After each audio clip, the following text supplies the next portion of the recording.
At its finest, rider and horse are joined not by tack but by trust. Each is totally reliant upon the other. Each is the selfless guardian of the other's well-being. In horse games, horses don't matter. Most games make horses the product, a commodity, or just part of the grind. You can crank out these four-legged beasts by the hundreds, breeding them over and over until you finally land on that perfect coat and high stat combination you will ride for maybe an hour and then look for something better. And that first horse you took the time to create and bond with, who saw you start your merry journey, is long forgotten in its stable or even worse, sold. But sometimes, a game gets it right. Nightsoil is a short indie game developed by Minuscule Mayhem, and I think it is the best example of a good horse game. It doesn't have great riding mechanics, realistic genetics, or intense competition. Instead, the developers understood the core of what makes horses so special. They are your companion and friend. There is something fundamental here to discuss in regards to how horse games are approached, the importance of quality versus quantity, and how the genre seems to have forgotten why horses need to be important, not just a grind. So let's talk about Nightsoil. To understand the reason Nightsoil works so well, we have to understand its story and setting. Nightsoil does not tell a kind story. You play as a gong farmer, a man who cleans the privies and sewers of London to make ends meet. In a time when cholera stalked at the edge of society and often pounced, the job is not so much filthy as it is dangerous. This is your last day. After 20 years on the job, it is a blessing. But of course, beside you stands your horse, Old Boy, a tall shire with a white nose who has carried you up and down these streets since your first day on the job. Back then, he was a skittish stallion, spooked by shadows. Now, on the last day, he is still by your side, and he is both your anchor and the core of your gameplay. Old Boy is not a nimble creature by any means. You control him with A and D, each representing a rein, flicking both to speed him up, pulling back to stop him, and using them individually to turn. Early on, he spooks as a mischief of rats run over the streets toward you, forcing you to pull the reins back to bring him to a standstill. Simple controls, yes, but he does tend to turn wide. He's a big boy. The controls are heavy, often having to slow down or back up to try and maneuver around a fiddly corner. There is definitely improvement to be made on the controls as this clunkiness translates over to your character. He moves fast, but in a way feels restricted. At the very least, the roads are wide enough to turn your cart without trouble. But Old Boy is not only your friend, he is also your transport, so he needs to be taken care of. He needs food and water. He gets thirsty, trotting up and down the long lanes and avenues of cobblestone streets, so a bucket of water keeps him sated. Should he become too thirsty, his discomfort will rise, making it more and more difficult to keep him calm. And that's the other thing. Old Boy doesn't like this place. Twisting alleys and shifting shadows have your old friend on high alert. When he begins to stamp his feet and twitch restlessly in his harness, you have to pet him, rub his neck or nose, and calm him down. Just one more night, Old Boy. But you can't be with him all the time.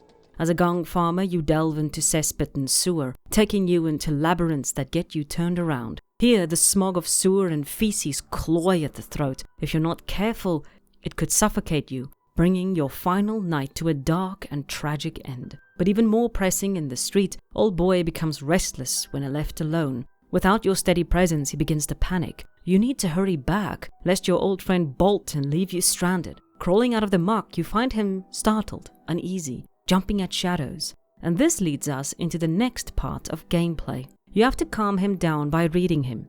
If he wants to rear, you take a step back. If he wants to bolt, you grab onto the reins. If he is looking around, you pet him. If he is nervous, you talk. It's a simple mechanic, to be quite frank. Basically just hit the right button at the right time before the timer runs out. But it's consistent. The first few times will be guesswork, but after that, initiation, you know how to calm him down. I've seen similar attempts made in other games, like in Horsetail's Emerald Valley Ranch, where you have to enter a string of keys to calm the horse down when it's unsettled. It is similar, but not the same though. In Horsetails, we guess the sequence. We don't see what the horse is actually doing to make a call on what the sequence needs to be. In Nightsoil, I am told and even shown what Old Boy is doing, which enables me to make a call on what my reaction needs to be. Two concepts that are similar, but wildly different in execution and subsequently enjoyable for the player. One is logical, can be learned over time, the other random. With Old Boy, because I am seeing the movement and how my reactions affect him, I feel like I'm learning to understand him. I'm learning to read my companion. A far more simplistic version is in Red Dead Redemption 2. We see when the horse is spooked, it arcs its neck, prances, tosses his head, snorts, the whites of his eyes flashes. That's when we know, pet him before he throws you. Nightsoil's mechanic I can easily see being taken further than this. Perhaps in training wild horses or even interacting with an unknown horse.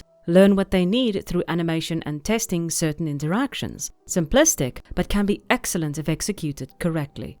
But now that Old Boy has calmed down, you should give him something to help him remain so. Feed. Just a bit of hay to distract him, keeps the shadows at bay a little longer. With Old Boy sorted, you plunge back into the dark to finish the job. He will be alright for a while. And this becomes the routine, making sure Old Boy is okay, stepping into the dark, fighting to get out of sludge traps, avoiding pits, and trying to find pockets of air around the stink of the sewers. Coming back up for air to empty your barrel and give Old Boy a pat and a fresh pot of hay only to plunge back down. If you don't come back in time, Old Boy will bolt and you have to go looking for him. What's worse, if his thirst plummets along with his comfort, he dies. The stakes are certainly high. Thankfully though, he never runs too far, but I always feel like I failed my friend when he runs. He is alone up there. I need to be quicker. But I do appreciate our reaction when we do find him. I left you alone too long, didn't I? It's not his fault the dark scares him. He's doing his best, and you at least know that. But the job is not finished. Here's a pat, a bit of hay. We'll be back soon.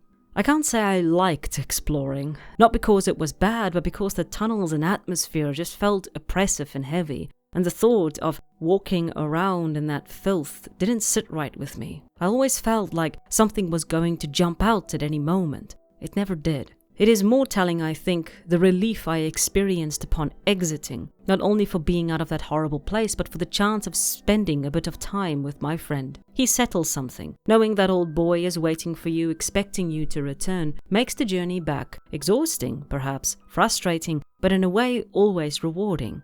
I want to make sure this horse is okay. It is that juxtaposition that makes it so enticing. But to explain this better, I will use the example of Iku. Developed by Teen Iku and published in 2001, Iku has a strange weight to it. Echoing halls and silence stretches for long sections. The shadowy creatures coming up from the void, making everything feel just so much worse.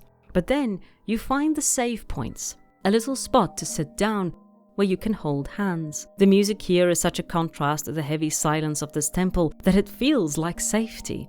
And that is precisely what Old Boy's function is here. He became a place I want to be. I really can't imagine this world without Old Boy. He is essential, not expendable. In most horse games, I don't want to be near my horse. I just want to train it so that I can sell it to get a better model.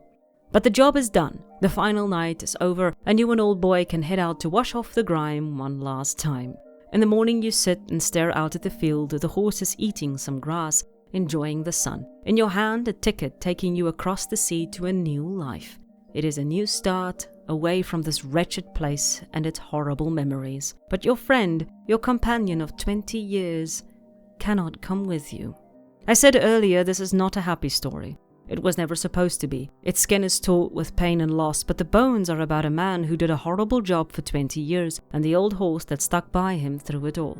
And I wish more horse games can make me feel like this. Find that heart of what makes a horse so special, so important to us, that we will rush out of the dark to just touch their muzzles. It has become so normalized to make horse breeding quick and foals easy to be thrown away. Nothing more than a stat or a coat to be considered before either keeping or selling.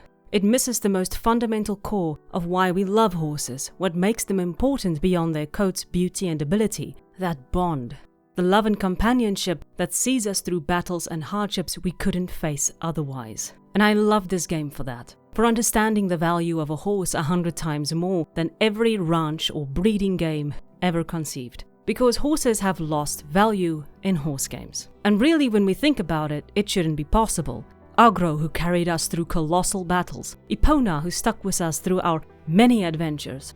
Roach, who was just, well, Roach. These are horses that have become parts of the horse game lore, icons and legends in their own right, not because we bred them or won 100 competitions, but because through a story we learned to value them. And now happily I will add Old Boy to that list. Because Nightsoil understood what makes a horse special. At its finest, rider and horse are joined not by tack, but by trust. Each is totally reliant upon the other. Each is the selfless guardian of the other's well-being.